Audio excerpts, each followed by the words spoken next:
So welcome to the Botswana slideshow again. This first photo is showing me extremely happy because I had just traveled 48 hours and landed in Zimbabwe, and it was too late to go to the Victoria Falls, which borders Botswana and also Zambia, and also is part of the Okavango Delta, which is where the Kalahari Desert meets the water. And I was very happy to be here. I started actually at 6 a.m. and got to see the sunrise. Prepare your ears if your computer is loud, because the next image, whoops, is the falls and the sun rising. I think it's about 1,000.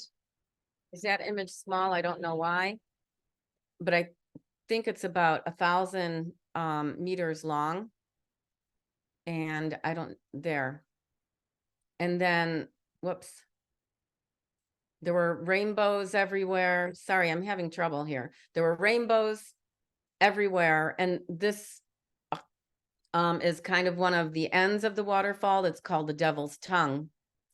And I'm standing on a bridge. I actually entered into Zambia, which I had been to twice before. I thought the Zambian side was actually more interesting for the Victoria Falls, although they have just a quarter of the falls. They had more hiking trails, and you can go up and down the falls, whereas the Zimbabwe side was just a straight shot down and not very interesting in terms of hiking up and down.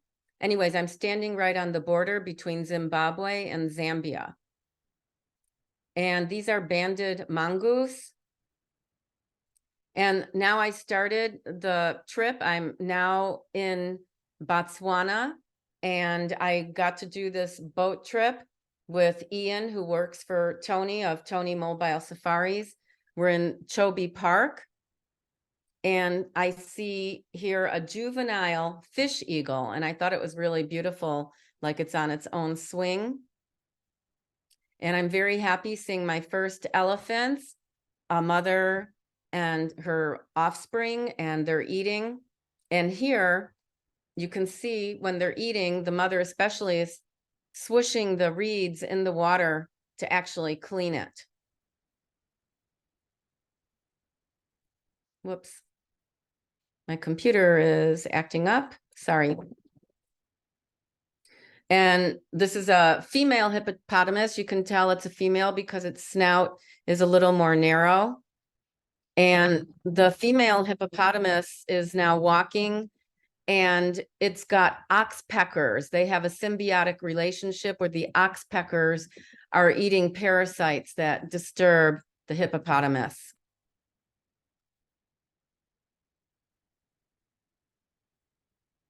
And this is a snake that was in the water at first. And this is a water monitor. I'm on the boat still. You can see the dung there, and then you'll see the elephants. The baby is nursing. And you see a lot of crocodiles. They're quite beautiful, I think. And this is a, I'm trying to, it's some kind of stork. It's a yellow-billed stork. And these are impala. They're ubiquitous everywhere. They're also called McDonald's because on their butt, there's the letter M. Another big, big croc. And now this is a sign showing that you're entering Chobe National Park, but you're still on the water when you enter. A really big croc. In the background are Egyptian geese on the right. I don't recognize that blackbird. Maybe it's a snake darter. And these are elephants on the water. So I did a second trip actually with my group that had arrived. So I got 2 boat trips. And now we're on land. And this is a kudu. And you can tell the antlers don't fall off. You can tell its age because each turn of their antler signifies about 3 to 4 years. So it could be 6, 7, or 8 years. Giraffe. the first leopard, and we stayed here probably for like an hour or more. You see a lot of the big cats, they sleep a lot. They lie around just like your house cats. They mostly sleep, and we just decided to stay. And sure enough, it woke up from its sleep, and then it even had a little roll, just like our house cats roll around. Although you do not want to get out of the vehicle and pet it. Those are warning calls from birds to be aware that there's trouble. And this is what one of the road looks like, and the landscape. It changes though a lot. I went from the top of Botswana down south to the central Kalahari. And Ned, did you have a question? Because your raised hand came up. I don't know why. I raised it to because we're not hearing any audio. So if you're wanting to share that, I don't know, there may be another setting you need to use. Oh, because I've been speaking. Do you hear me? Yeah, you're fine, but the videos, there's no audio coming through. So how do I change the setting for that? I don't know. I'll look it up while you're talking and I'll send a chat. Okay. Lois, you don't get to hear audio because it's one of the ways that Zoom combats piracy. Okay. Well, that's too bad. Okay, hang on. Just a sec. Oh, Tony is on now. Let me just welcome Tony.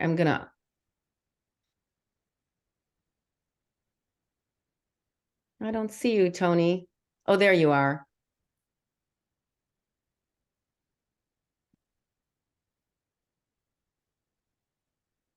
Tony, I'm making you co-host, so you should be able to accept that, and you can maybe have your video up. Okay, so these are hippos. We're having actually a rest break here.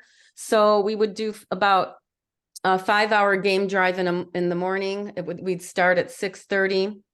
And a lot of times we would have stretch breaks where you can safely watch the wildlife. Here's another lion lying around, male. And this is our evening where we are by a water hole, and we're a little bit far from it. And unfortunately, you won't hear the sound, I guess, unless maybe I turn up the sound really loud. Maybe you can hear it.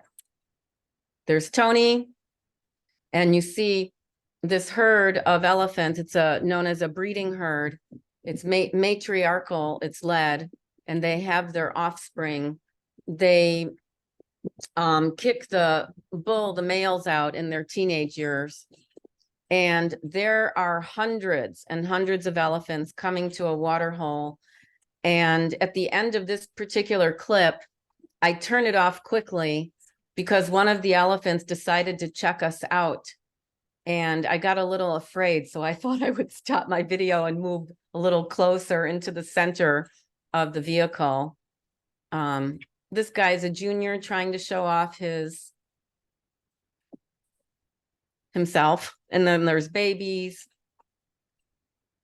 And right at the end here, I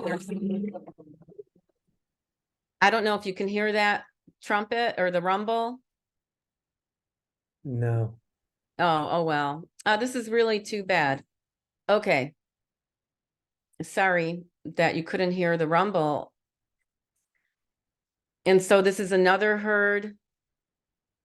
And I'm just wondering if you click on that little speaker icon, if it will help. I understand what the woman said before. Maybe you can't, but next to the play bar, there's a little speaker.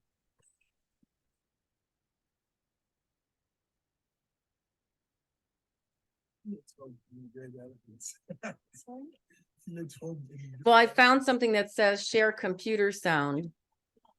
That would be nice.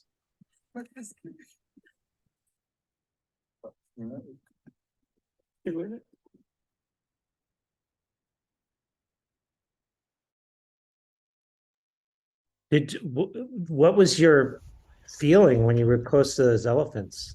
Well, I was a little afraid this first night, but after I got used to it. I don't know if you can hear the sound now. You can tell me. No. No, wait, I have to play another video.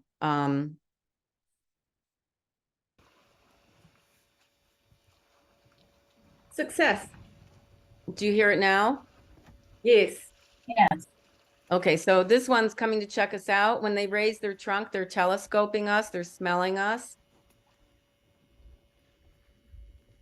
And she's going to check out someone sitting in the back of the vehicle. That's a warning signal when they shake their head like that, but she's not going to do there. She's telescoping and then she walks off. Well, no, she's going to check us out again.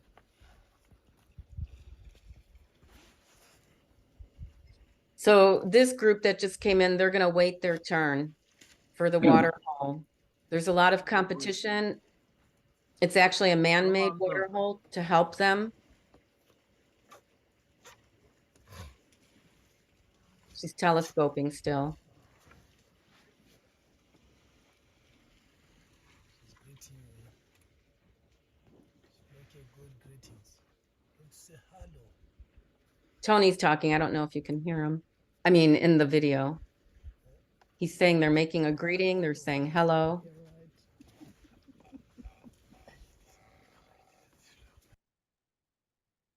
right. Yeah, hello everybody in the meeting. Hello. This is Tony speaking. Hi, Tony. Hi, Tony. Hello everyone. Hello. Hi, Tony. Hi, Tony. Hi, thank Tony. you very much. Hello.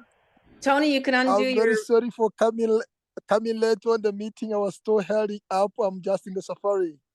He's in the safari now. Which part of, where are you? What park are you in? I'm in Muremi, North Gate. Okay, so he's in the south part. I know that North Gate. Okay, so this is a herd of elephants waiting their turn at the water hole. And here's some activity at the water hole.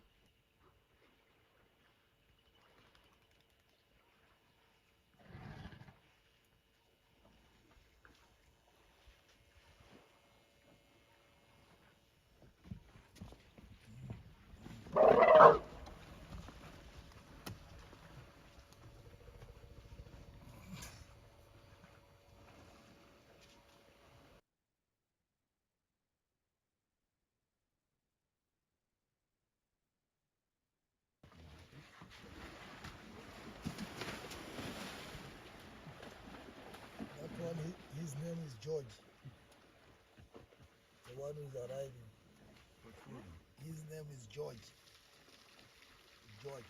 So Tony's referring to this elephant at the itchy scratchy tree in the back. He's feeding his mama. George is his name.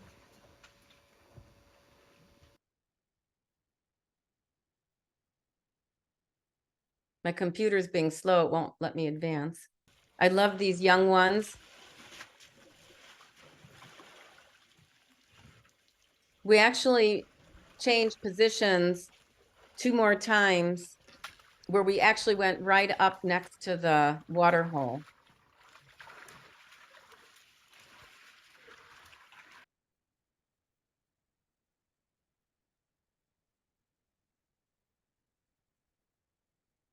And these are white-backed vultures.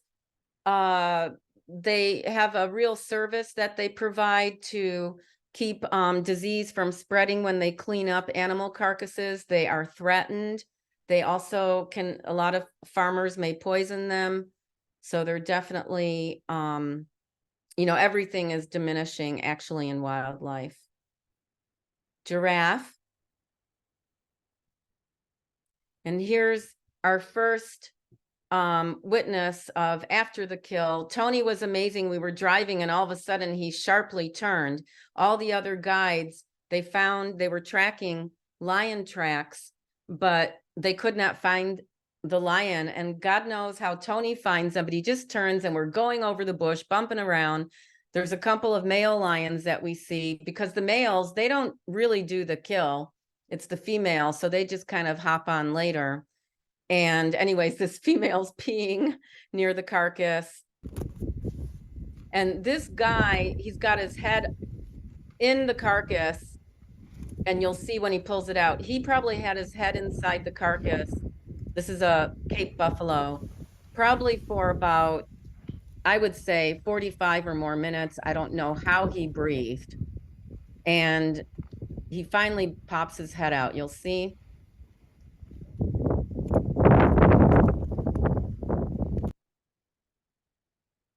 There were 13 lions here.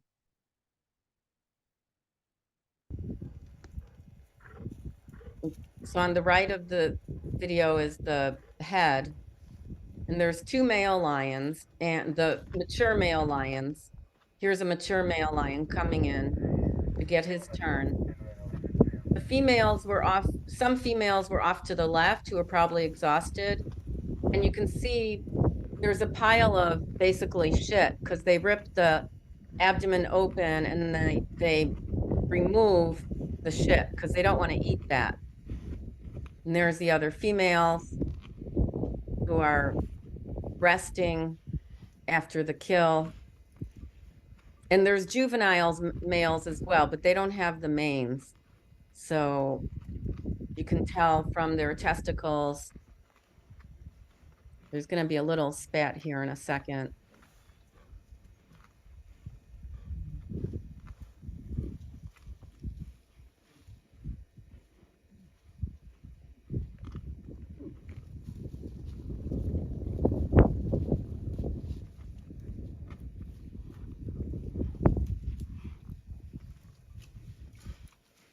Oh, I guess this wasn't the video with the spat. I might have removed it.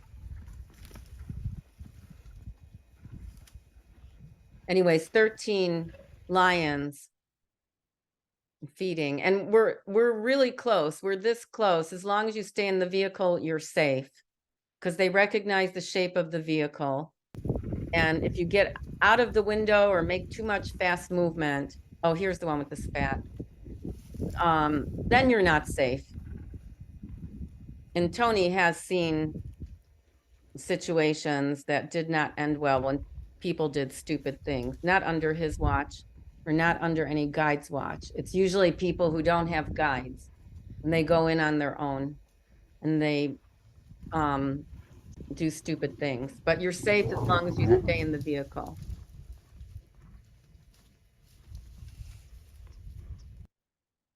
And this is an old Lawrence? yes, Oh, sorry, I may have missed that. Sorry, how far away were you from? we're right that? there. Oh, wow. Sorry, I missed that. Thank you. Yeah. You can get up close and personal as long as you stay in the vehicle. This is an old Cape buffalo who probably was part of the herd that they took down. And this is Tony. You'll meet him at the end. In the background, I was with a wonderful group of people from the Netherlands, a family of 4 with 2 teenage boys. What an experience they must have had. And the older the giraffe, the darker their spots. This is a field of baboons.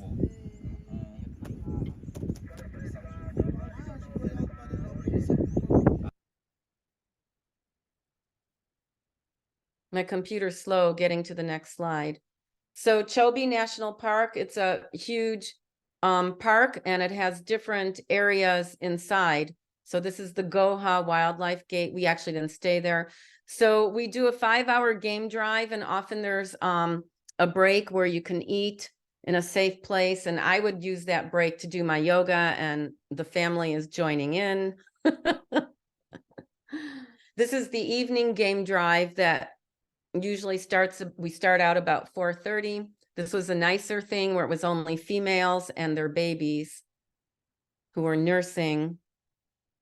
And the sun was setting and the moon was rising. This is the moon. It was full moon for like 4 days. It was so amazing. It was a super moon in August. This is what it's like in the vehicle. This is how close we are. Now you can really see how close you can get.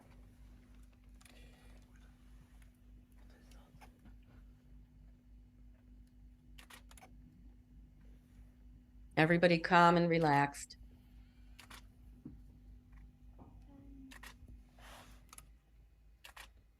It's really exciting to be this close.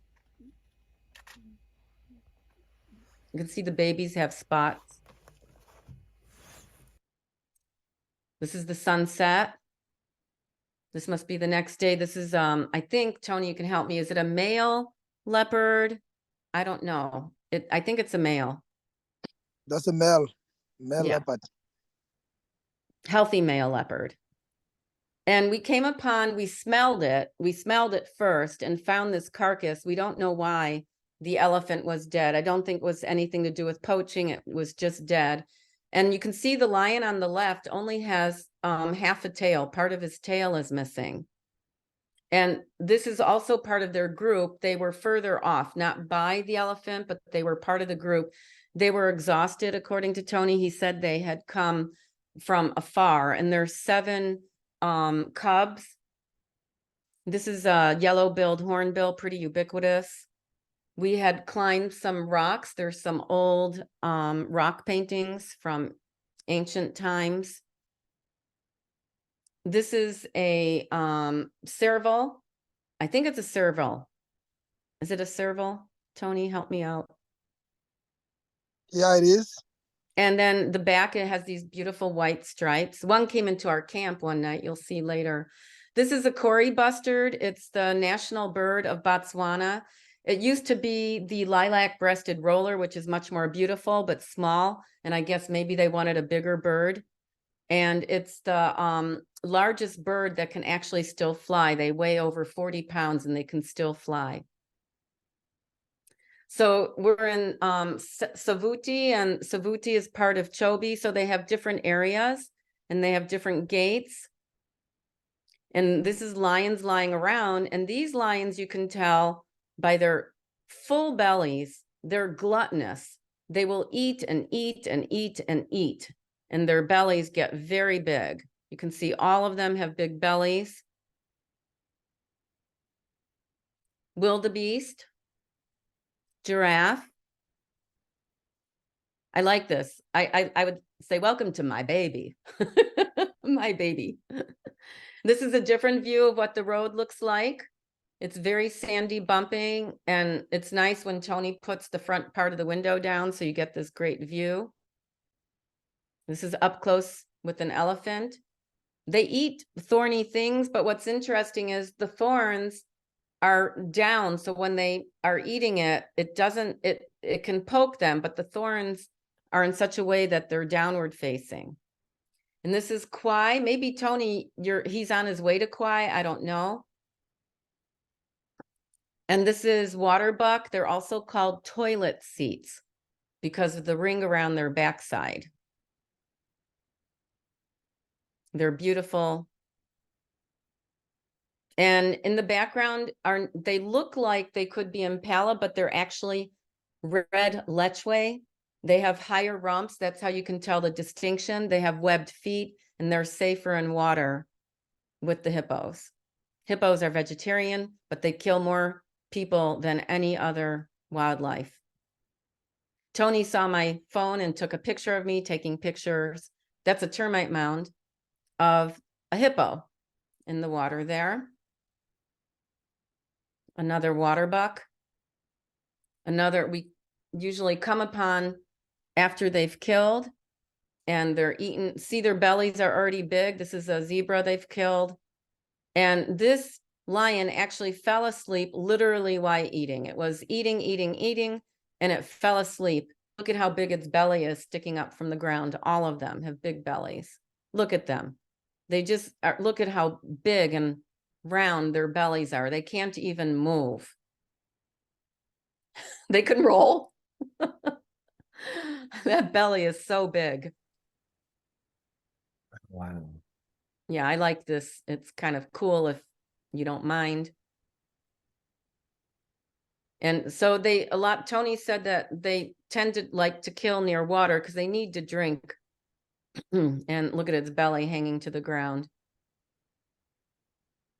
And this is a female leopard. Elephant, an old tusker bull. And this is a different kind of road. This was a long road. taking a break on this long road. So Tony lets you know, I always would ask, I always try to, listen to what he has to say. And is it safe if I go to that bush over there to pee behind that bush? And he'll let you know, yes. Beautiful sunsets, amazing sunsets. So I'm in Mound now, and the family has left for another part of their trip. And I stayed 2 days in Mound. Zebra. This is a female leopard, female leopard, and her offspring is nearby. She's eating. That's her offspring who's nearby, a junior. They only stay with them up to maybe 2 years, not more. Wildebeest. Hippo. Not happy with us. Giraffe. And this is the side view of a kudu. So earlier I pointed out a kudu that its turns of the antlers, their horns, mean 3 to 4 years, but they have these white stripes on the side. And these are what are these? What are these? Springbucks, and it's a male, female. They're very small. No, they're not springbucks. Stenbucks. The male. And we came upon 4 male lions enjoying each other's company. They were very friendly, beautiful lions. And these same lions in our campsite circled our campsite at night, roaring for quite a number of hours. You're safe as long as you stay in your tent. Look at their big paws. They roared, as Tony would say, they're letting us know, we know you're here, and we're letting you know this is our territory you're in. Stenbox. The hippos with its ox peckers. Beautiful elephant. This is a baobab tree, probably 1,000 years old. The warthog mother with its baby behind, when they run, their tail goes up, follow me. This is an elephant. I caught it right at the moment it was warning us. A termite mound. You can tell, usually they always face east because inside it's wet and the sun will dry it on one side and not the other so much, and so it tilts to the east. Zebra and 2 giraffes. I love the baby here. Now on the left, on the ground, is a Sasebi, and when it got up, it was injured. If we had the Botswana Wildlife Rescue, it could have been helped. 2 of its legs were damaged. I love the sausage tree. Now we're going to the 3rd bridge over the River Kwai, and at the bottom it says Takanakta. Tony, maybe you can say Takanakta because he's able to speak the clicking language. Takanaka. Thank you. Kudu. Leopard. Leopard on the move.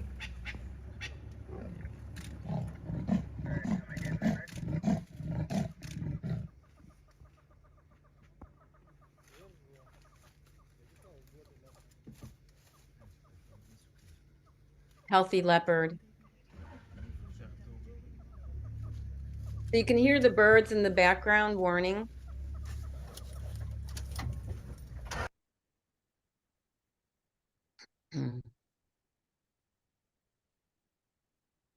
Lions.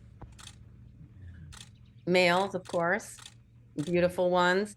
And as Tony had explained to our group, lions lying around, don't be fooled. If you get out of your vehicle, they will kill you. You will be dead in 1 minute. They're so happy together. But the health of the lions changes from the country top to bottom according to the nutrients in the soil that the prey eats, and then if it's not healthy soil, they're not as healthy. You can tell there's a difference in the lions. Another leopard. Her cub just ran off and she's gonna call it. She's calling very loud.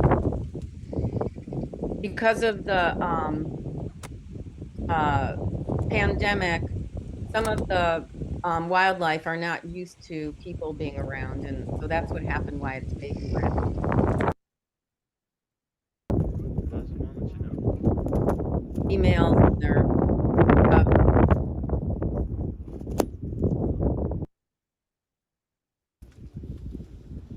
this is the same group. It's just a little out of order. These 7 cubs, they're tired, and like they want to nurse, and the mother doesn't want to nurse. And sometimes the males don't stay so close with the families, but this one does. But he gets annoyed by the cubs that want attention.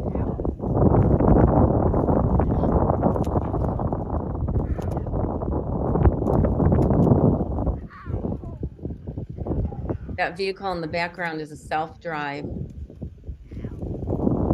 I think, Tony, those are the Italians that did stupid things. Watch what happens. He says, no, no, no.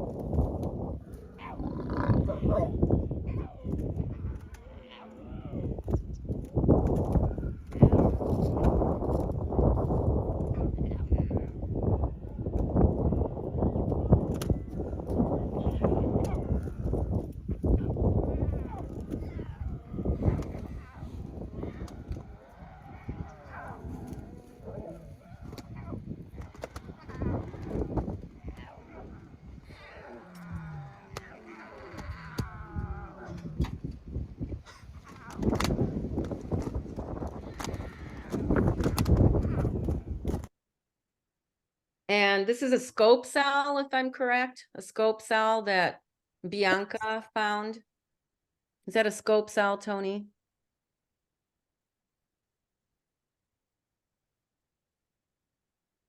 Maybe Tony, he is in the bush, so and this is, we actually saw a little rabbit, probably won't survive very long. This is in the evening, a sunset with the wildebeest. And we're going back to our campsite as the sun is setting. And this is the campsite. There's a second vehicle that supports the cook and the camp manager, Ronald and Ben, and we have everything waiting. And then this is the next morning, we saw the same lions the next morning.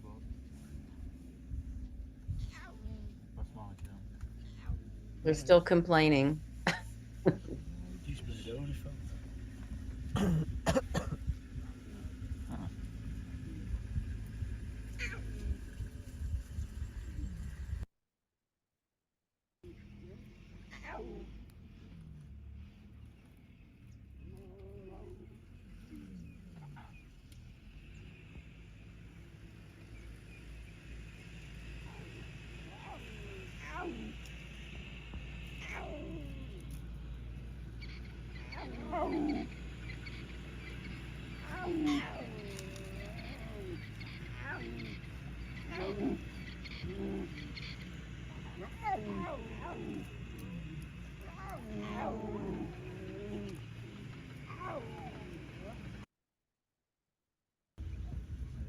It's like, okay, here I come with all my beauty.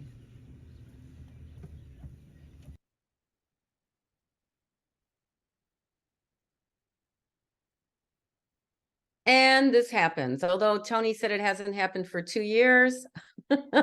There was another vehicle who came to help, but actually 10 people were watching while Tony did all the work. A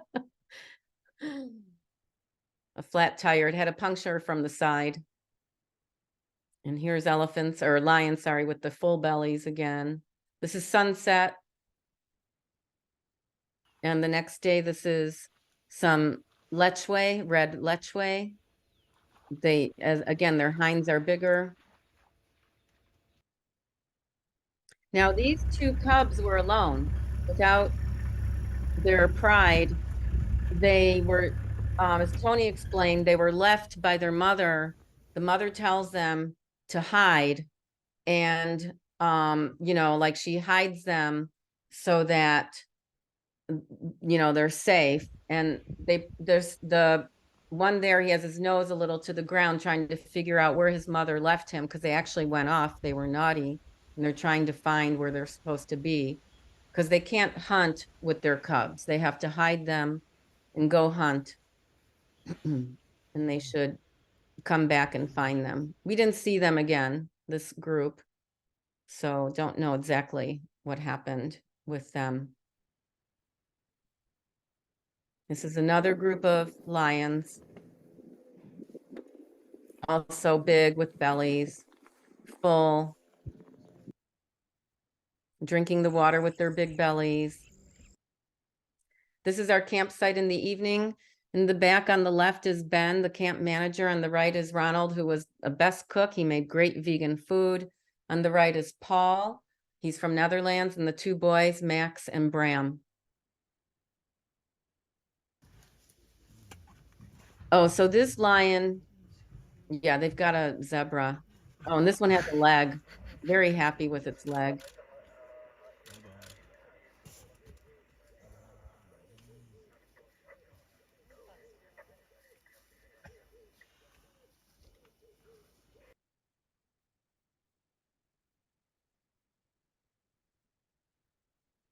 Sunset, hippos.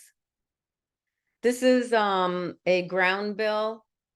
You know, they're threatened, and they're mainly found in reserves. Termite hill. Our campfire at night. We did have a honey badger visit us. It was a shy honey badger. And this is one of Ronald's beautiful desserts. Apples.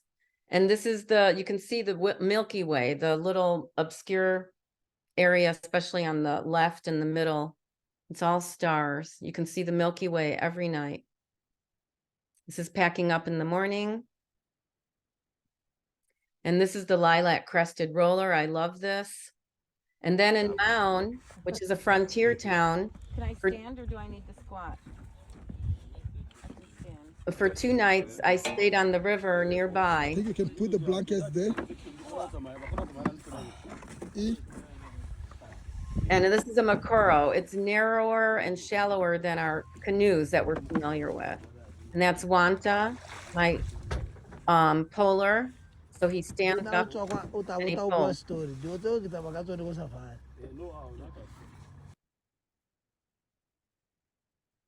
My computer is being slow. Apologies. So it's heading to dry season, so all the reeds are brown, and you have to stay to the side of the river, so you're out of hippo territory, and you have to go through the reeds. So he's pulling me through the.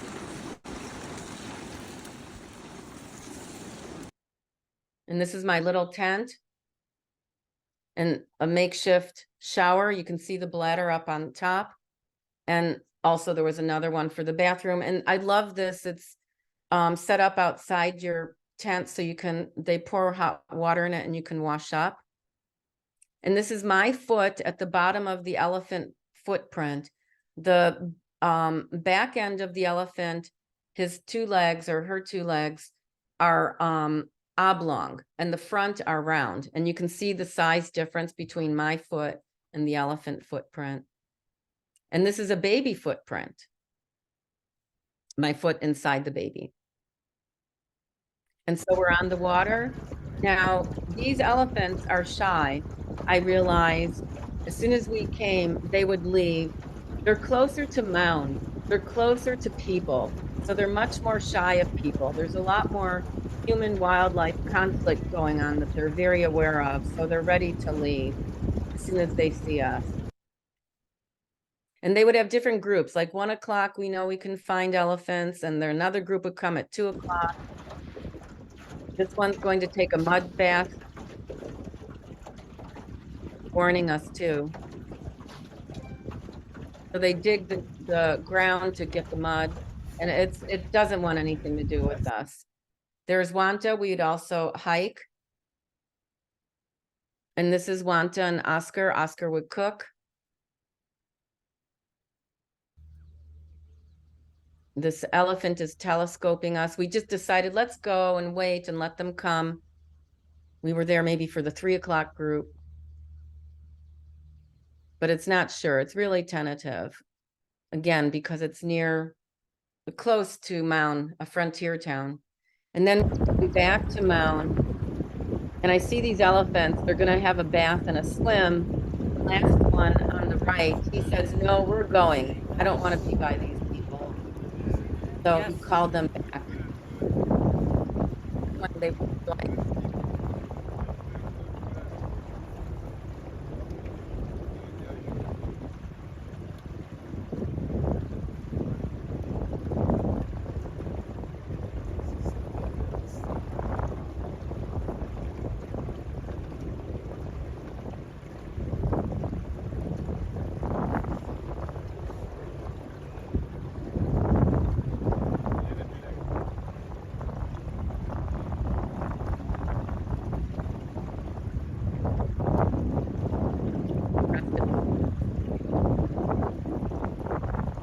They quickly.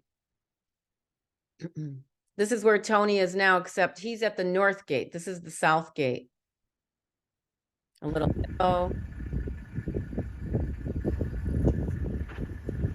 The male, he has a very wide chilling. They're really in the water during the day.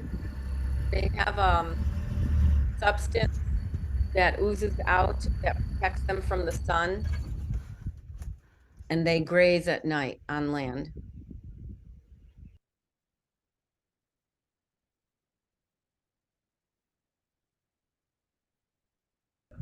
Beautiful giraffe. They're like 2 stories tall. The antlers are actually made of bone, I learned. The males have a V-shaped torso, and their antlers are wider on the top of their head and thicker.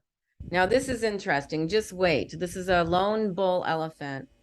The engine must be turned off in a situation, not to agitate him.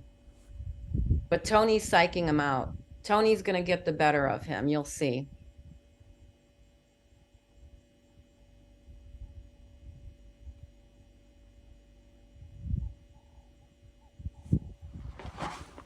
That's his warning. At least they warn you. Buffaloes don't warn you.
Better of him just when he was about to attack us. And Tony knew that would happen. Sunset. This is a close-up. I zoomed in on this one. This baboon sitting in a tree looks like a human. They were in our campsite. Sunrise. So lions circled our camp at night, roared. That's one of the footprints. And this is the baboons in the morning.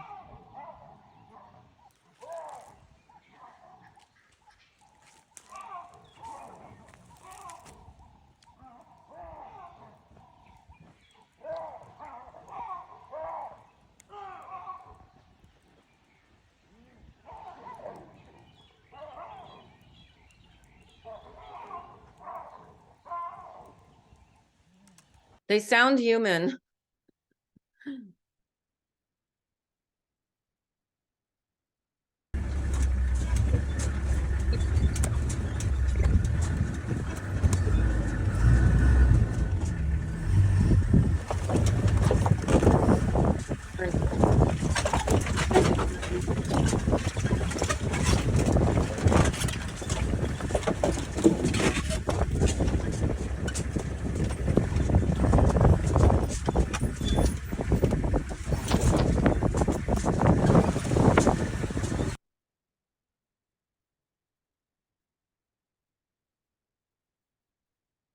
And this is, we took a stretch break, and this is what the skull of a giraffe looks like. This is a lilac crested roller. Now, I have to explain, before I show the next video, in the morning so we stay 2 nights at each campsite, and then we do a game drive, and that game drive includes moving to a new site. And when we got to the gate of the new site, we saw 3 female lions, a junior male, and 1 male. 1 male was sleeping away from the group. He was separate from the group. That was his personality. We just watched them for a while. And then on the evening drive, game drive, we're going back. We're in a rush to get back to camp. The sun is setting. And Tony all of a sudden stops the car, gets up, turns around, sniffs the air, turns the vehicle around, and we start heading away. I would never ask him really what he's doing because, you know, I'd like to be surprised. And we came upon a herd of about 500 Cape buffalo. There was a lot of dust in the air from their movement. They were just chilling, hanging around. We drove right through them. There was a big smell from them. And he knew that the lions we saw early in the morning by the gate, even though these buffalo are far, we drove far distance, he knew that those lions would smell them just like he did. So in the morning, when we were on our morning game drive, he's heading towards the buffalo. And I got afraid because all of a sudden, this herd of buffalo, they were charging right to our vehicle, to the side of our vehicle. And I thought we were all going to die. But Tony was fine. He knows what he's doing, and he's just driving faster to get out of their way. But they made an abrupt stop before they came to our vehicle, turned around. Tony's still driving. We basically came on a kill before it happened, and we witnessed the whole scene. So unfortunately, part of the video is sideways, and it turns right side up. And let me explain, because it might be hard to see. The lions don't ever chase. They are cunning. They don't want to waste their energy. They don't want to get gored by all those horns of the buffalo. And so they injured a junior buffalo, and they were just waiting until the buffalo turned around away from them. But the buffalo turned back because they were seeing their fallen junior buffalo. The mother went up to the buffalo and was trying to get it to move. She knew it would no longer be safe. As soon as that mother turns around and all the buffalo were turned the other direction, you'll see what happens. So here.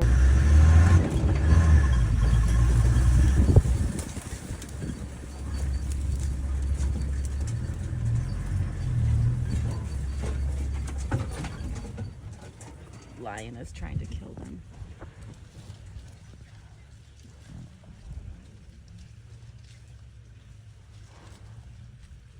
They're gonna wait. One is down. They have to leave it.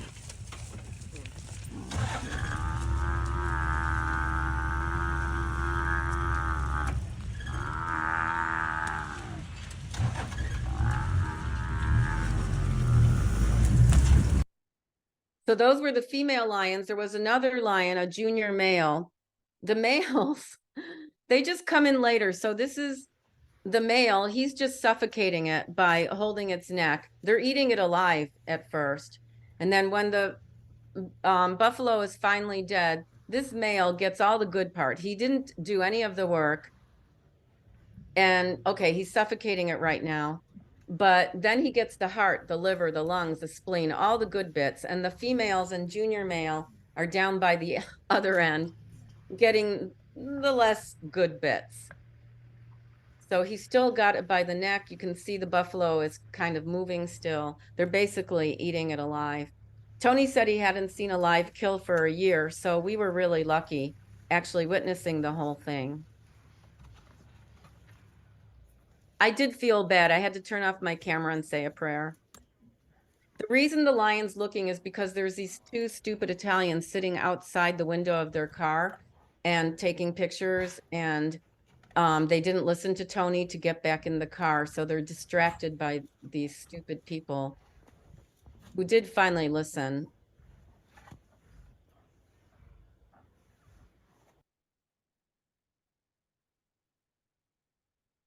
So the male is getting all the good bits in the upper part.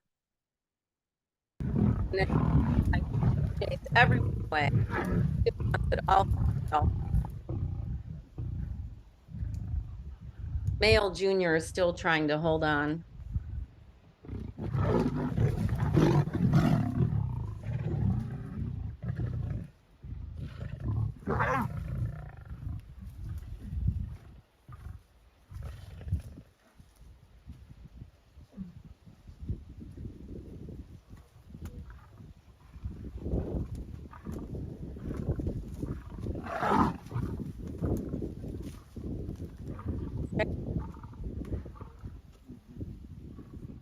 His.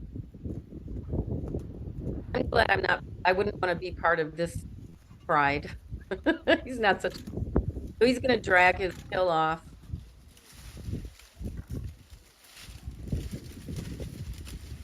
For himself.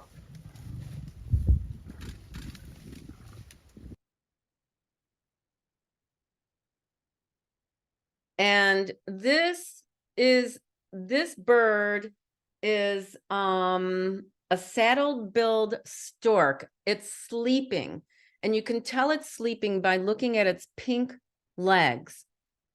It looks like it's standing, but the storks and the cranes, their knees bend backwards. So if you look at the tip of his beak and draw a line directly down, you'll see something pinkish. Those are his feet. So it's like his shin bone is on the ground and then his thigh bone is standing. And that's how they so-called sit. If he were to get up, he would be twice as tall. Wildebeest. Sleeping big full-bellied lions. Oops, Tony took my camera. That's how I practiced. My little tent. I got promoted to a big tent. And this is a crimson breasted shrike. This is the third bridge, I think. I'm not sure which bridge. It's not the bridge over the River Kwai, but I had to do this and Tony obliged. I did this in the morning then we crossed the bridge. It wasn't easy at first. Closer to the end of the bridge, it was slippery and there was this rubber, and then I moved down and found I could stick my feet better and not slip. It wasn't easy. And this is a hammer cop. I hope I'm right. Maybe it's a hoopoe. Hammer cop. I think it's a hoopoe. It's a hoopoe.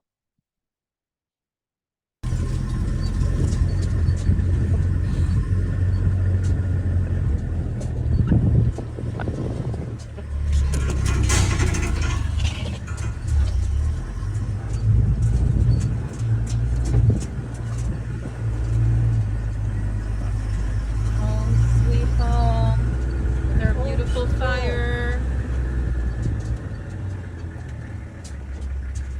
Home sweet home. Home sweet Sweet home. home. Home plus sweet Beautiful home. everything.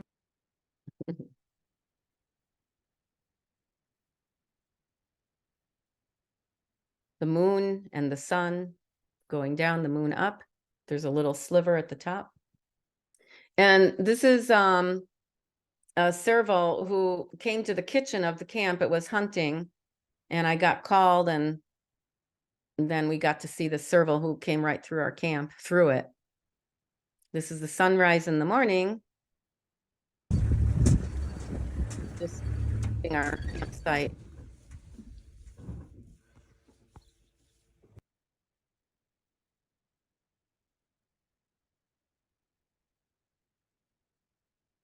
An elephant scratching. This is a vervet monkey. Moremi Game Reserve. Apologies. Oh, this is a miracle. Wild dogs are the most threatened predator of any other predator. The two females are conquered, they're matriarchal groups, and we were lucky to see them. It was a thrill. Tony, of course, found them. He was tracking them, didn't tell us. And then there they were. And if you try to look for them again, you won't find them. They could go fast, like 70 kilometers, very fast. Look at their teeth. See how different they are from dogs, domesticated. Look at their ears. Even in like airports, they say, please, if you saw any of these wild dogs, let us know their locations, because their numbers are really, really going down. They can produce like up to 20 babies from one female, keep it in the den where they can't move. And if they get discovered, as one incident I recently read about, some lions discovered them in their territory, killed the matriarch and its sub-matriarch, and those babies won't live. But they're also threatened by human-wildlife conflict. Farmers think they're not good, so they will kill them. And they're such beautiful creatures.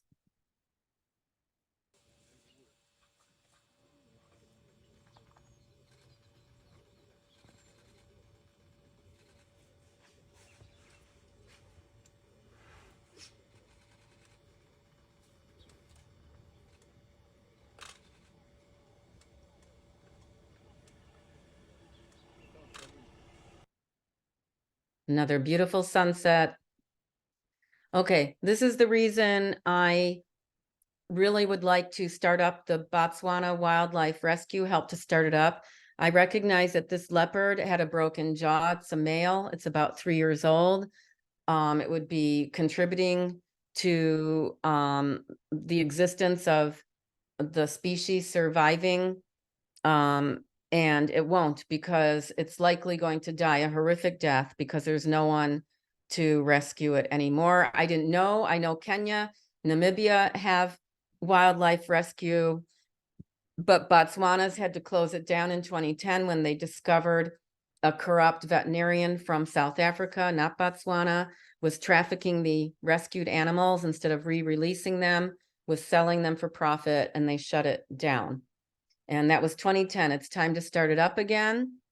And I hope you will contribute. And I feel bad for this leopard. This is just beautiful scenery. The hippos. Vervet monkeys. No, sorry, these are baboons. See the little baby, a very young one. Mother and baby. I love this photo.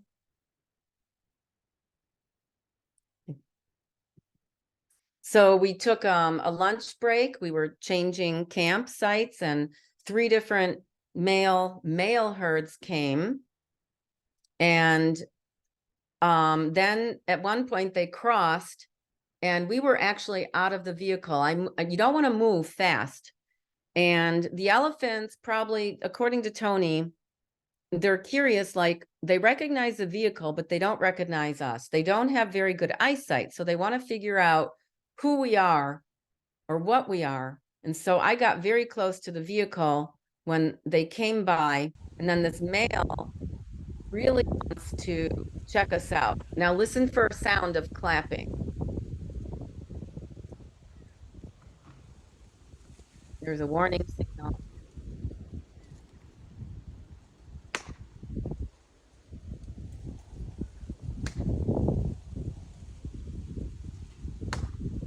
That's Tony clapping, not too loud, but enough to tell the elephant who we are. And he said, okay, I figured what you are. I'm gonna go away.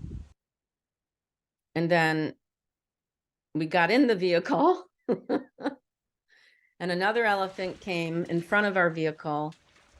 It's going to dig the earth below so it can make mud.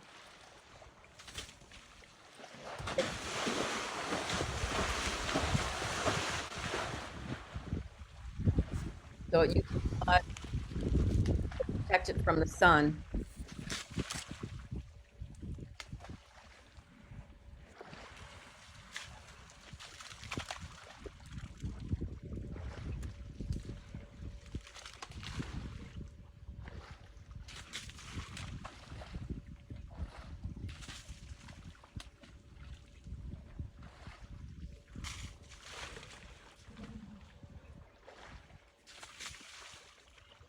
I just read what kind of camera I was using. I have my old Nikon D300 with a very bad telephoto. And I also use my iPhone, but iPhone, when you can't get so close up, it becomes blurry. Tony advised me on my next camera to get, to know what kind of camera works best. You need speed, and what kind of telephoto to get. He's checking us out. But we're in the vehicle, so he's just checking us out. He's not going to threaten us.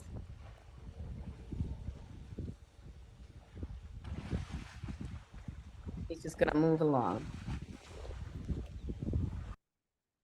Another water buck with its toilet seat. Termite mound that you can see at the bottom is the Cape Buffalo skull, and the termite mound actually grew eating that dead animal. This is a Goliath heron, very big. And this is a book of books.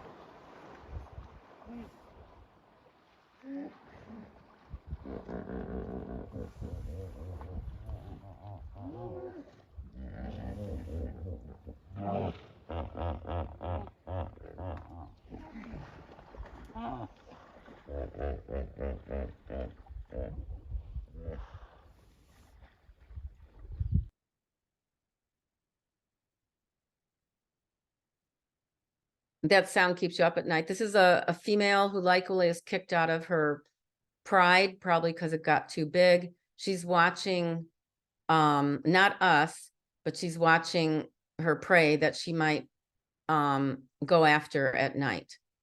She just goes back to sleep. They sleep all the time. We're back into Kwai, the bridge over the River Kwai. Leopard. Oh. In my tent at night, that's a hyena.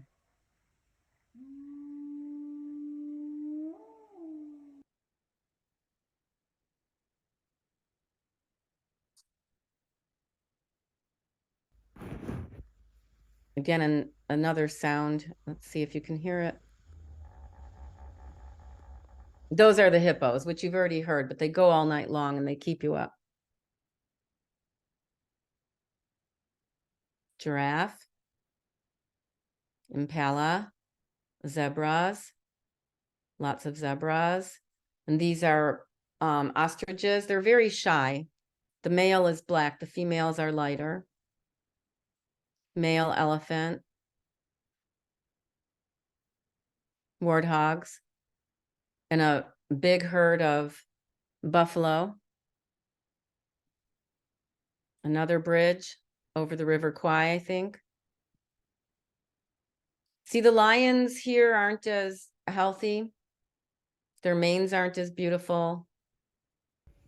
They're a little more shabby looking. This one's skinny. Brothers, likely. Hippo at night, sunset with the hippos. This was just at the campsite in the morning before we left. A male is just eating. Gave a little warning, but I wasn't afraid. He's right at our campsite right there.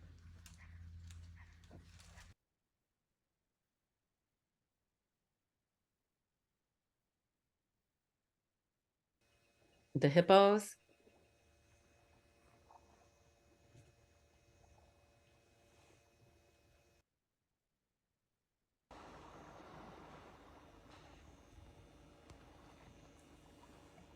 I was trying to get a video of them blowing bubbles. They blow bubbles. But it's a beautiful sunset. And this is Ronald. He's really a great cook. And the metal chest on the left is an oven. So they dig a hole in the ground and they put hot coals in the ground and also on top. And that's how he bakes his breads and cakes. And there's a bucket of water on the ground. They use that to fill your bladder for the shower. This is the long 6-hour or more ride to the Central Kalahari. And this is impala. They look different in the morning than at night because of the temperature change. This is a bat-eared fox. This is all in the Central Kalahari now. Hardly anybody goes there, but I wanted to go. And this is a squirrel, really cute squirrel. They live in the ground. And oh, I hope I'm right. This is a southern pale chanting ghost hawk. I think I remembered that right. And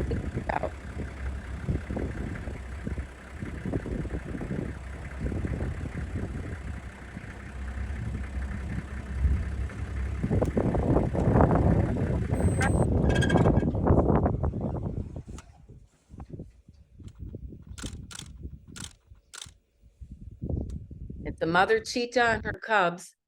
And Tony, when I didn't know he was tracking them. And then he saw that their prince had gone the other way and he gave up. And so it looked like a fire hydrant on the road. He's got such good vision. Before I could see what it was, he just stood up and said, "Oh, I don't believe it." Because he wasn't expecting to find them because their prince had gone the other way. So these are the cubs. They're playing around in the tree. So the mother can't really go very far. They run fast, but only for a short time. They're not gluttonous like the lions. They don't eat very much. They'll even leave carcasses. I think they go about 120 miles per hour, but they can turn it on fast, their speed. That little cub had just, like sometimes how your little cat will get spooked and will kind of run. It ran right up to our vehicle when it just had a zoomie. And we just sat quiet, didn't say a word after, we saw, and after Tony said, "Oh my God, I don't believe it." And we stayed with them for about an hour and a half. And she just kept moving along from tree to tree in the shade. And I was so happy. I didn't think I'd see a cheetah. They're very elusive. But with 2 cubs in tow, it's harder. Beautiful. And more ostriches. Impala. This is a secretary bird. They're also a large bird that can fly. They have beautiful headpieces.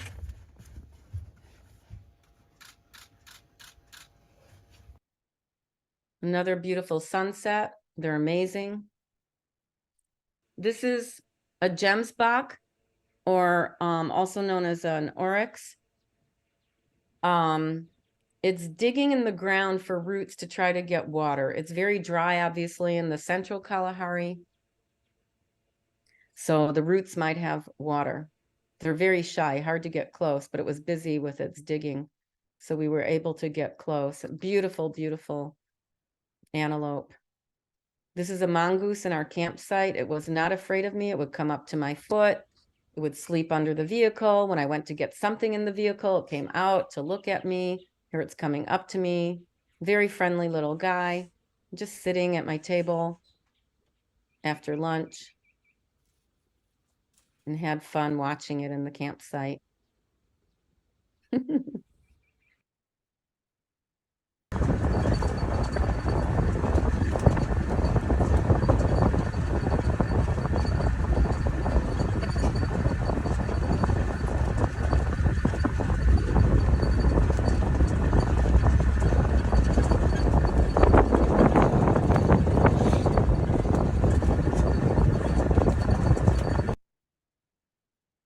Beautiful elephant. Now we're in, I think now we're in Makati Kati.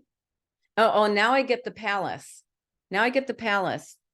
And in the back, behind the tent, connected to the tent, is a bathroom with a toilet and shower. What is this? Oh, in the tent.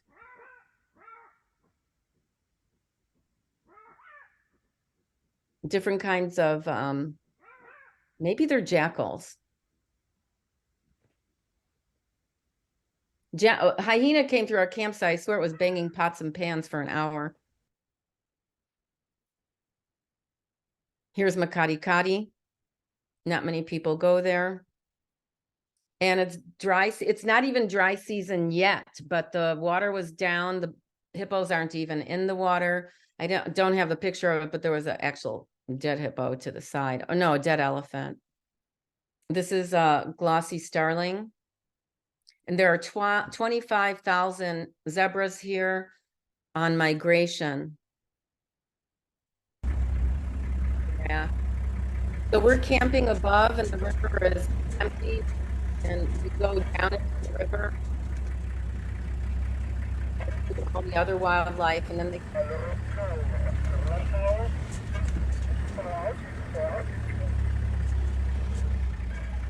can see it's just kind of muddy water.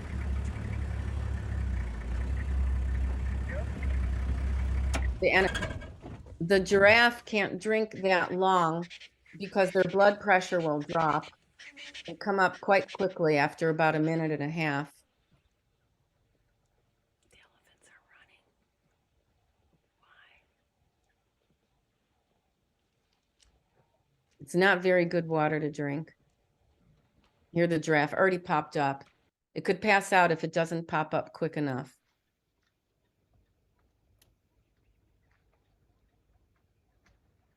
Because of their long, they only have 7 vertebrae, just like us, in their cervical spine. It looks like they would have more, but they're very large. So it'll pop up soon. It can't stay long like this. There. It has to equilibrate the blood again. A secretary bird in flight. So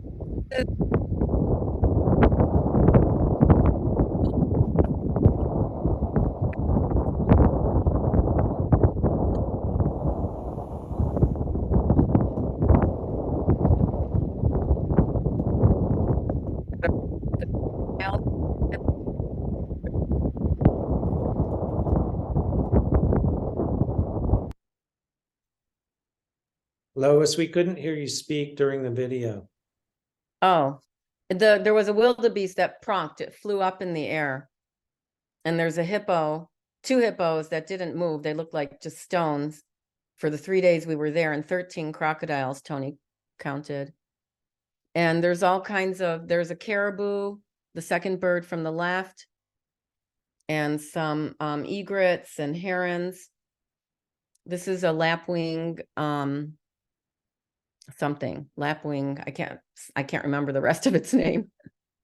Something Smith, blacksmith, lapwing or something. These are all the wildebeest coming down to the water hole.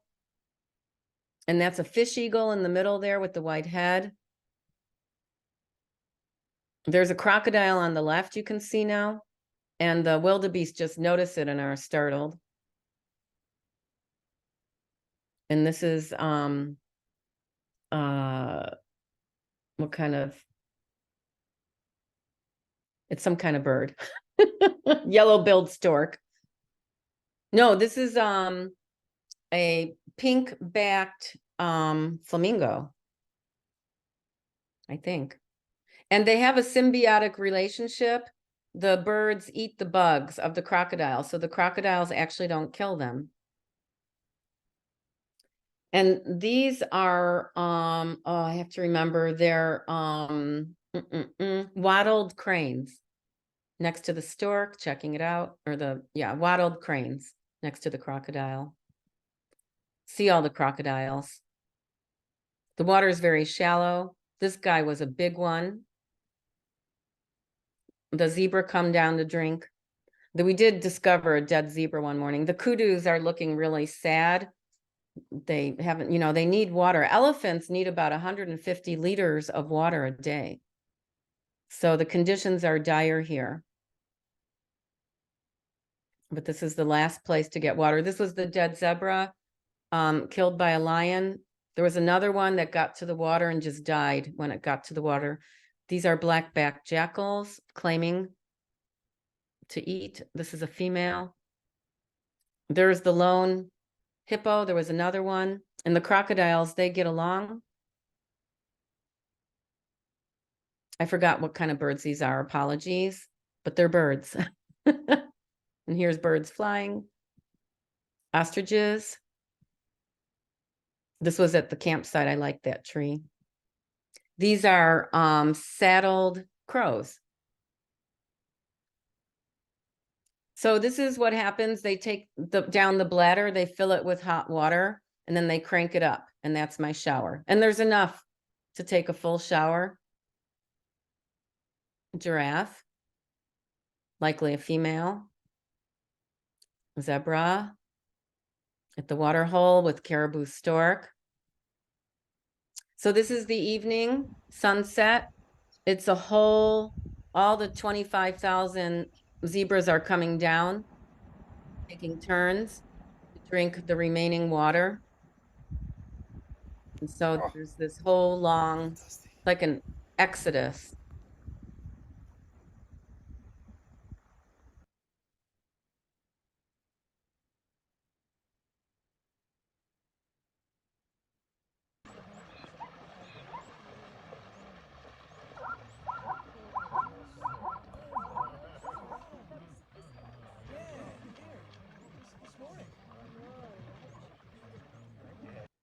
So that sound you heard was actually the zebras. They're more like donkeys, actually. A beautiful sunset. The next morning at 7 a.m., without any people around or critters, we set out and I did a 2-hour photo shoot. Thank you very much, Tony. There's hippos and crocodiles and a bird. There's the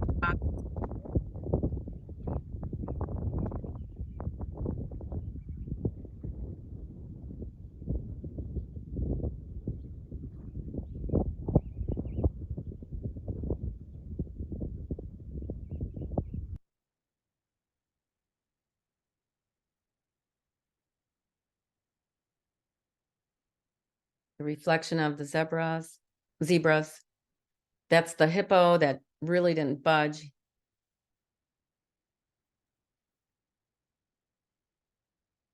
And these were right near our vehicle now. And this crocodile, there's more than one. There's quite a few. They blend in when they dry up, and he had his mouth, he or she had his mouth open forever. They were also sunning their open mouth. Just, it stayed like that forever. Beautiful sunset.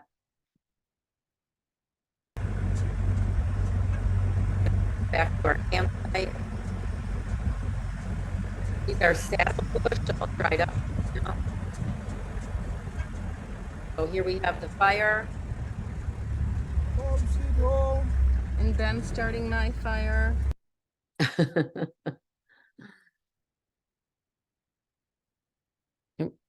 There's my fire. And the Milky Way was so beautiful. It's always beautiful. And this is breaking camp. This is our last morning, we're coming to the end of my trip. This is the sunrise breaking camp. And lucky, a Cape fox visited our camp and was not shy. Let me take photos close up and personal. I don't know what it was after, but it was busy and didn't care about me. Really beautiful bushy tail.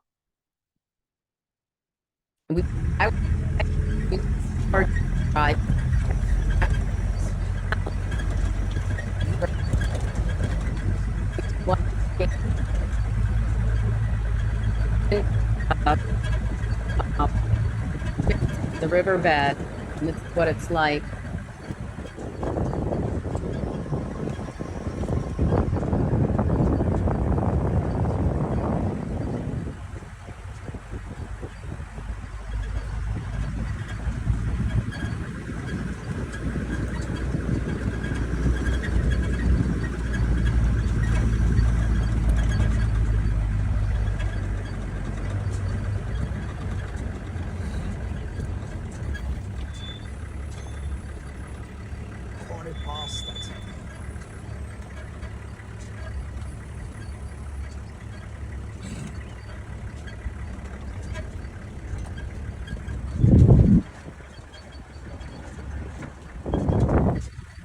Lots of vultures over there.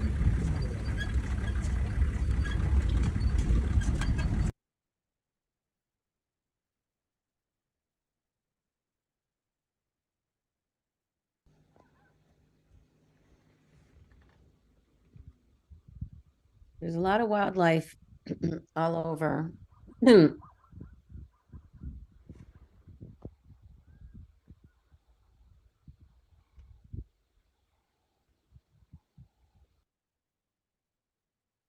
We went back to see the hippo pool, and there's a lot of vultures now cleaning up, but the jackals are monopolizing. The Cory bustards are waiting.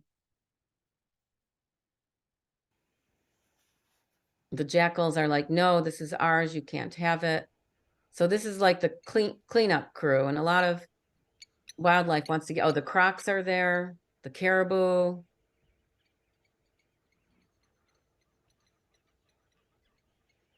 Tony likes to say the caribou are tall, dark, and ugly. The vultures try to get in there.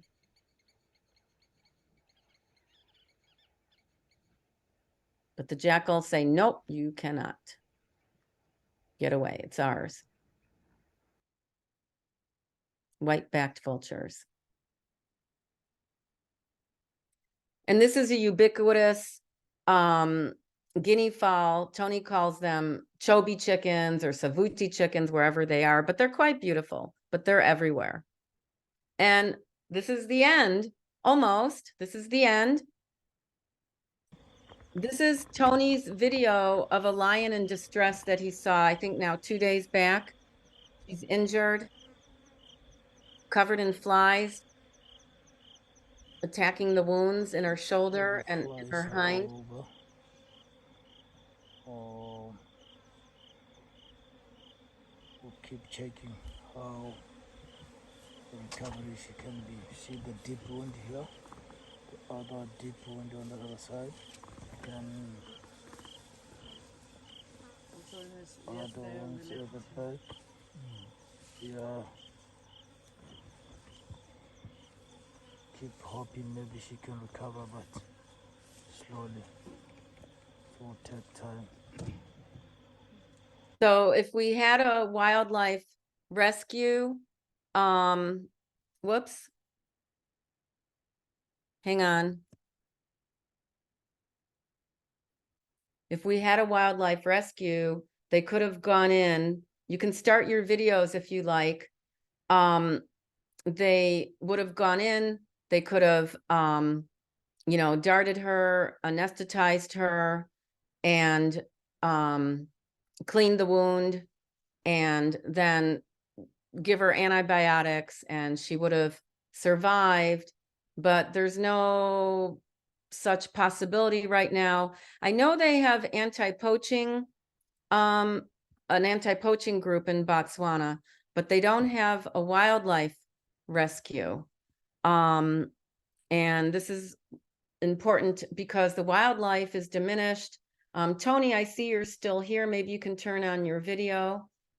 And people can meet you. And if you have any questions of Tony, Tony, you have to turn on both your video and your speaker. But if you have questions of me, you can ask. Maybe Tony's signal isn't great because he's in Marami net right now in the bush. Maybe he's Yeah, oh, I'm here. listening, so I'll get all the questions. Yeah. And can you show, can you turn your video on, or will we lose you if you do that? Unfortunately, I think the audio will work, the video won't be able to work because it's dark.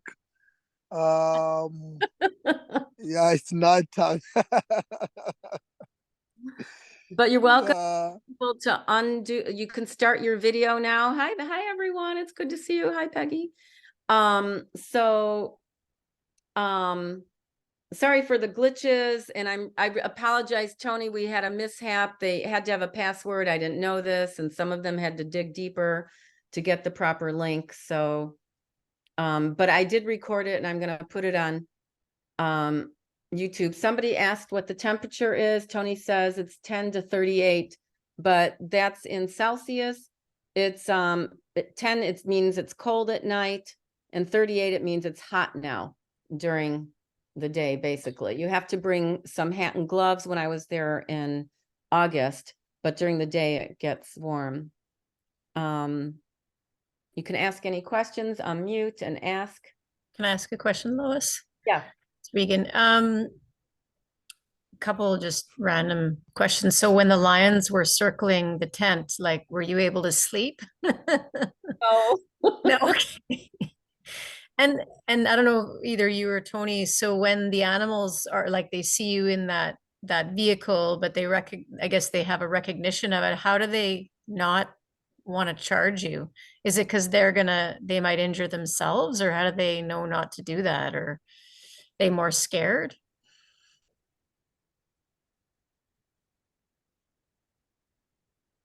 Tony will explain this. Okay.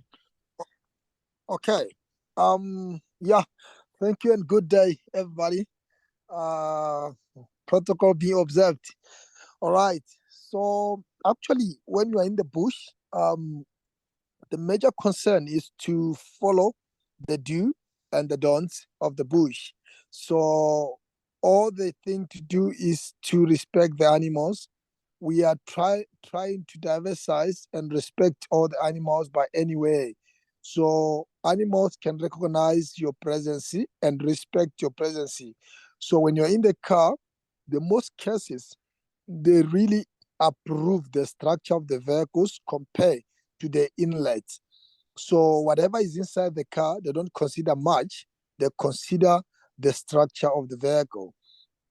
Then when you're inside the tent, so it's very important to hear than to see. So you'll be just closing up your tents, and then you feel a lot of noising. Some of them will be just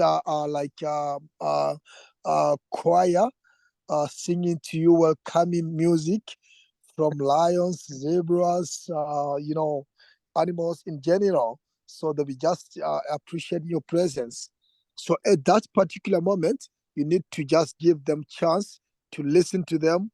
And then mostly from 10 at night up to 3, 4 morning. So you hear a lot of different sounds. But all in all, if you respect animals, they will definitely respect you as usual.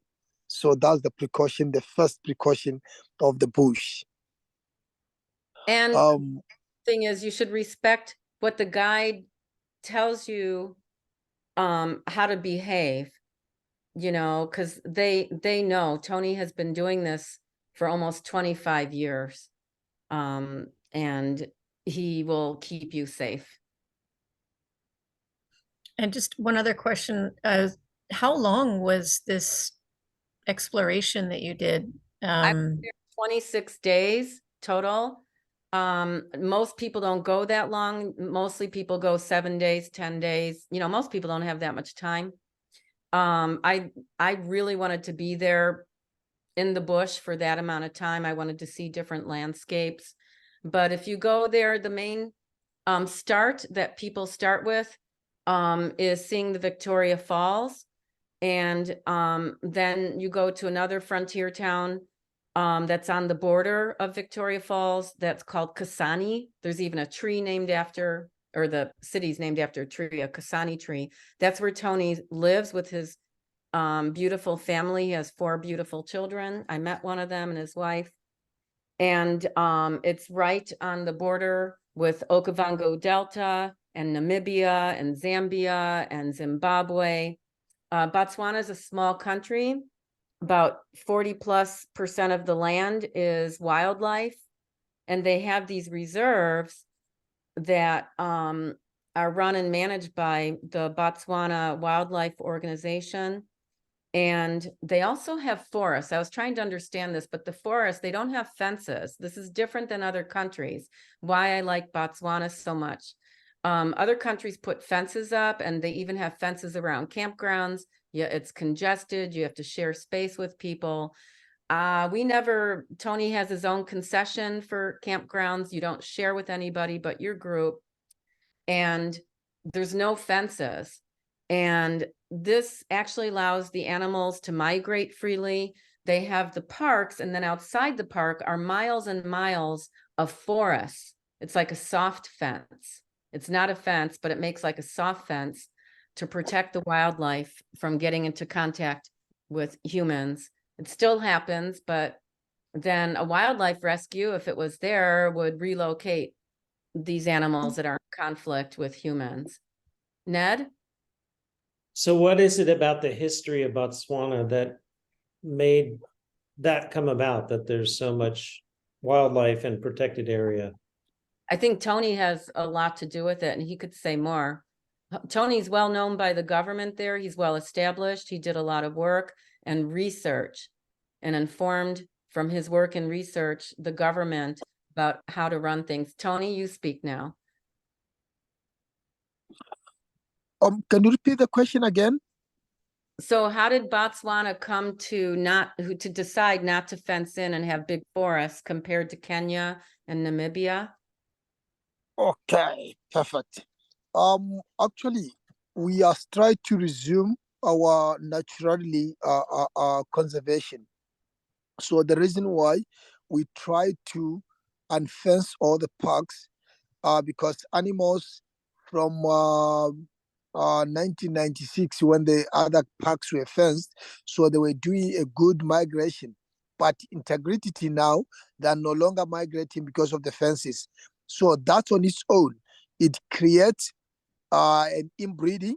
It creates a dialogue on the migration processes, and then inbreeding, when it takes places, it reduces the interzonal of the genes of the animals, and the immune system becomes weaker and weaker and weaker. That's why nowadays we've got less smaller bulls of elephants compared to 40 years back. Then now we've got smaller breeding of animals compared to 30, 40 years back.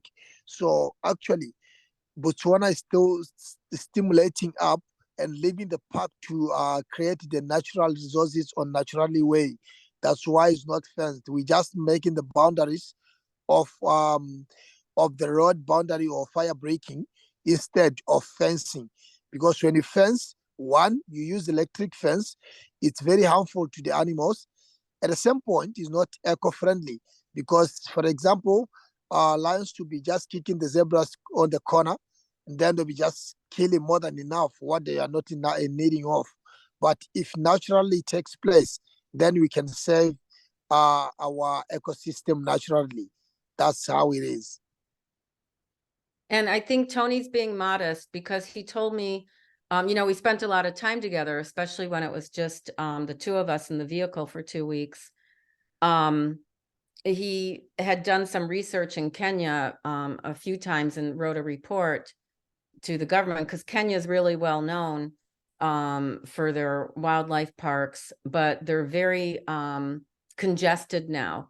And and they have fences, and which, like Tony said, you know, it causes a lot of inbreeding and the genes to be less robust.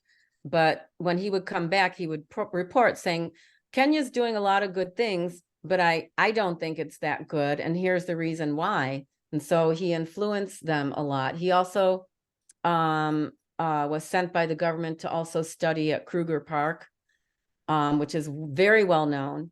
And he said, when he wrote his report, it was different from all the others, and he got called on it because all the other ones, I think this is when he was in his training phase, the others were writing the reports because they were writing what they thought their superiors wanted them to hear. But Tony wrote what he really saw, and that was that he observed Kruger Park in South Africa right now was a wildlife park with some people in it, you know, managing it. He said in 10 years' time, Kruger Park will actually be a city with wildlife in it. And that's exactly what happened. It's very congested. And they have more human wildlife conflicts. I mean, it's probably still, you know, a good place. It's providing income, Tony's saying. Yes, there are hyenas, somebody asked. But I think Tony had a big influence on that. There are hyenas, but I don't have photos of them because they're nocturnal, and they came into our camp every night. One night they were, I swear, they were banging pots and pans for over an hour, looking through the kitchen. And another night when in another campsite with other honey badgers that were more bold, they actually came up to my foot, and I yelled at it to go away, and it came right back to my foot. And then the cook said, there's too many hyenas, too many badgers, Lois. I think you better go in your tent now. Yeah, one hyena, you're okay. But when there's a group of hyenas, they will attack you. It's the opposite for Cape buffalo. If there's one Cape buffalo, it will attack you. If there's a group, they will not. They're mellow. Yeah, so there are hyenas. Black-backed hyenas are the most common. There, I think, are two types. Kate, you have a question? Yes, my grandson has a question. Do you see any fennec foxes? on Any the trip? foxes? Fennec foxes. Fennec foxes? Yeah. I only No, saw, we have bat-eared fox only. yeah. Well, there was the Cape fox too, Tony. The Cape fox. Yeah. And the bat-eared fox, yeah, I showed a picture. So there's only, I guess, two types of foxes. Somebody's asking, why is there a need to relocate animals when they come into human wildlife conflict? They will be killed if they're not relocated. Yeah, actually, the issue of relocating, it's not relocating in a direction whereby you move them from one place to another. We are looking at upon the growing of the areas and the development of the lands. So the more that they develop the areas, that's the more they are pushing animals in the wrong direction. Actually, and just a point of correction or elaborate or additionally on what Luis was saying. So the most intention thing is to make sure that we have where we can relocate the injured ones. Then once they're done, they're being returned back to where they was. So we don't relocate them on one direction or in a different direction. So we only relocate when there is an injury or when there is a problem. It's like, for example, one leopard of the last August, and then a lion of 2 days back, even today. That's on that stimulation situation. We relocate it from one point to a point whereby we take care of it for some time. Then, because to heal the animal takes very quickly compared to a human being. So maybe a week time to be done. Then you return it back to normal before it lose or the consciousness of each families. So that's the intention. So Tony, so that lion though, that lioness, it's a female, right? Yes. So what's happening with it exactly? Is you're just watching it? Yeah, we had two a different pride camp on Moremi 5 days back, because remember the pride we saw in Moremi not get Koi. So there's another pride came and visit there. So it was fighting everyone, and it damaged up that female one. Then it killed two young boys, small ones. They scratched them. Then the female, but at least it is recovering because the wounds was very bad 2 days, 3 days back. But today, morning we checked it, and then in the evening again we checked it. It's getting better slowly, slowly. Although the flies are terrible at it, but if it was a wildlife rescue, could be far much better for that matter, because you just isolate it for some days, then to make sure that all the flies are not integrated on the wounds. Then after some days, once the wounds are covered, it will be returned back as quick as possible. So that way it's much better. The video you sent me today, Tony, didn't look too good though. So, somebody is asking, did I not see any endangered or threatened species? Well, the wild dogs, we did see. I didn't think I was going to see them, so I was really, really lucky. And so I pretty much saw everything except the rhinoceroses in Botswana because of poaching. They had to pick up the rhinoceroses and move them to a sanctuary called Kama Sanctuary. It's in the east of Botswana. There's no predators there, and they're trying to save them. And they still have poachers there, though, even in that sanctuary. So the rhinoceros I didn't see because they relocated them. And they could become extinct in our lifetime, actually. And we have the Chinese and Vietnamese to blame for that, thinking that their horns are an aphrodisiac or medicinal against cancer, and it's just your fingernail, their horns. It's made of keratin. So it's really terrible. So did not see rhinoceros, but I'm planning next August to go to that Kama wildlife or rhinoceros sanctuary if anyone wants to join me. Somebody's asking about a plan for the Botswana Wildlife Rescue. If anyone wants to volunteer, I need 2 more directors. You need 3 directors to form a not-for-profit, so I need 2 more if you want to help out with that. It wouldn't be any work really. It's just going to be low key. Tony has secured land for a campsite right now, because anything to do with wildlife comes under the auspices of the Ministry of Botswana something. Tony, what is that ministry called? Ministry of Tourism and Natural Wildlife Resources. Yeah, so everything has to be done under this. So you actually have to form a tourist camp first before you can apply for a rescue permit plan. So he's got the land. He's meeting with someone tomorrow or Monday to show the plan for the land. He has the land. It's near an airstrip, because sometimes you have to use planes to get in to where the wildlife is. Sometimes you have to use helicopters to dart them from above and then send a ground crew in. It's a big operation sometimes, these rescues.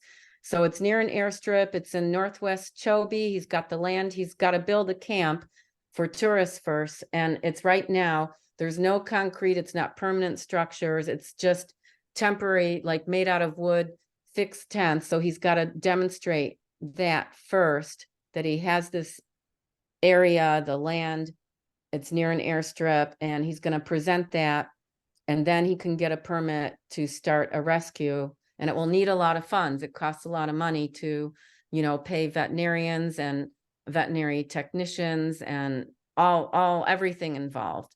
But Tony's got the foundation for it. He's got a long experience with his work in Botswana. The government knows who he is. I think he's the best guide in all of Botswana. And I actually heard another guide tell his clients that he's the best guide in all of Botswana. Tony would never say that though. But if anyone could do this, Tony can. I really like to help out. Lois, I have another question too. Sorry, unless there's something in the chat. No, go ahead. So you were talking about poachers. So in these, are they wildlife like reserves? Is there hunting allowed there, or is this illegal hunting? I'm just sort of curious for Well, and what's there's two- most common.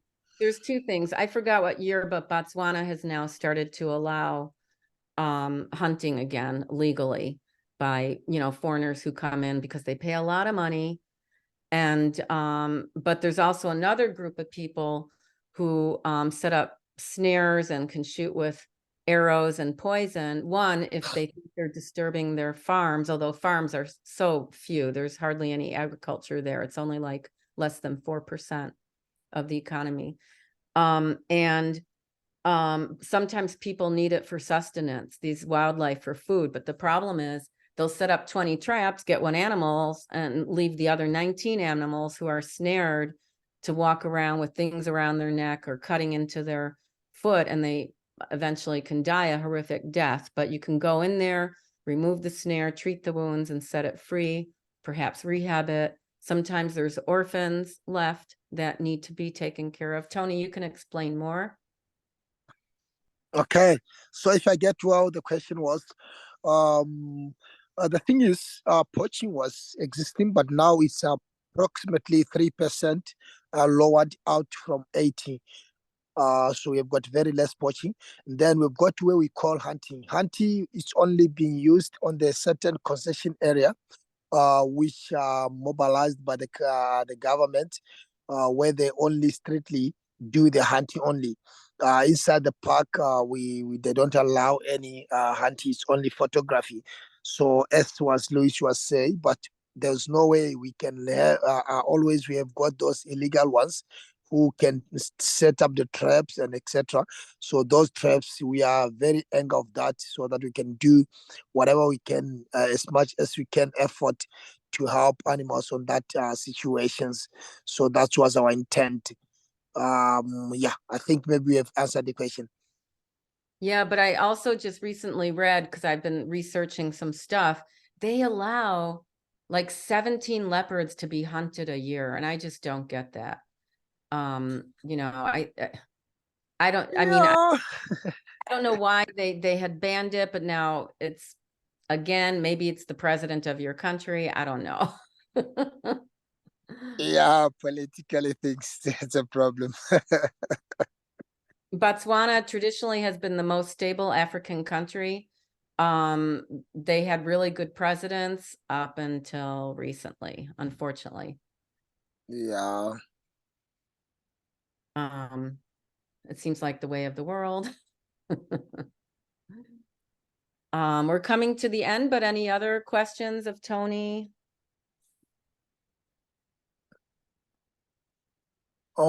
Yeah, maybe I think for me to be just any word of appreciation of the meeting, to appreciate the meeting and to pose up our intent or our thoughts going forward. So we think our thoughts is to upgrading up the 20 mobile safaris in upper hand, so that when the safari goes upper, that's the more intent it can have a chance of doing this rescue on other side, because our mandate is to help animals as much as we can and try to be trustful to the government as much as we can, and try to resume and bring good results to the nation in general. So that's our thoughts. We want to do it as much as we can. I've got my interview on Monday, so probably I think it will go well, so that I'll have to push up by next year. Then we have to start up slowly to resuming up to the rescue, and see how we can help up the animals as much as we can. And I really deeply appreciate up your support. Your support is very important, not to me only, but to the nation in general. So it's really very wise, sir, because what you are doing, you are giving me a very good strength and ability of working with my passionate views, which I think it can do more to the upcoming generation. They will definitely know, because we also introduced a lesson in schools, in primary schools, where we tell them and teach them how to interact with animals and how to treat animals, so that they can stopping that illegal poaching slowly. When they grow with good minds, that on its own will try to change up what was happening on the old days. So I really thanks for this opportunity, and I bear up with my mind that I'll work until further notice. Deeply thanks, very guys. I really appreciate. Thank you very much. And I appreciate you, Tony, for doing this. You've got some fireworks going on. I also want to say Botswana has less poaching because it's a landlocked country, from what I read. And so when it's landlocked, they can't easily transport the illegal goods to, ports, because it's landlocked. It's harder to transport these illegal items out. And also, the tourism is a big part of supporting people in Botswana. So it's not just good for the wildlife, it's also good for the economy and supporting people. And a lot of, young people grow up thinking, I want to become a guide. It's a highly esteemed position. I also should say that there's a lot of women guides now that I saw, which is amazing. Tony has some relatives who are female guides. And there was a lot of electric vehicles, especially on people who are just with lodges and going shorter distances, and they're doing a lot of solar powered things. So it's really cool to see the gains that they're making environmentally.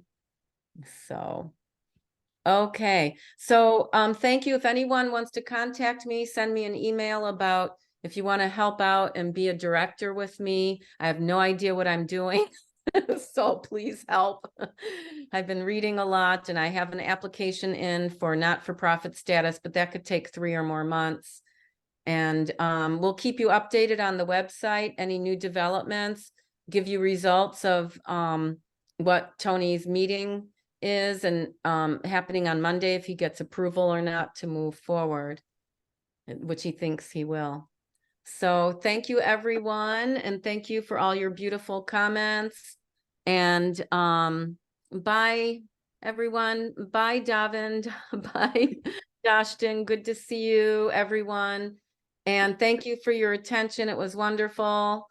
Bye, everyone. Bye-bye. Thank you. Thank you. Bye. Thank you. Thank you, Tony. Thank you very much. Thank you. Bye-bye. That was wonderful. That's great. Okay, I'm going to end now. Bye-bye. Bye. Bye-bye, everyone.